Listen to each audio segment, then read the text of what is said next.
ওরা অস্ত্র হাতে নিয়ে যুদ্ধ করতে আসবে। শোনেন, আমরা করতে হইলে এইখান থেকে পয়সা উঠান, আর যারা মন্ত্রী মিনিস্টার আসল বিদেশ তারাকে বলেন পয়সা দিবার জন্য, আমরাও পয়সা দিব।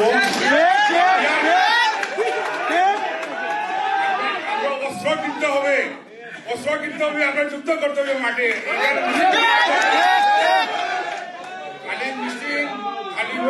মিছিল করলেও চলবে না, আমরা অস্ত্র ধরতে হবে, আমরা মাঠে নামতে হবে। এরা ইউরোপের মাটিতে বসে অস্ত্র হাতে যুদ্ধ করার কথা বলতেছে, আর প্রফেসর ইউনূসের সরকার ঘুমায়। এই সব কয়টারে আন্তর্জাতিক সন্ত্রাসবাদের অভিযোগে আটক কইরা বাংলাদেশে ডিপোর্ট করার কাজ করতে হবে। এটা পররাষ্ট্র মন্ত্রণালয়ের কাজ।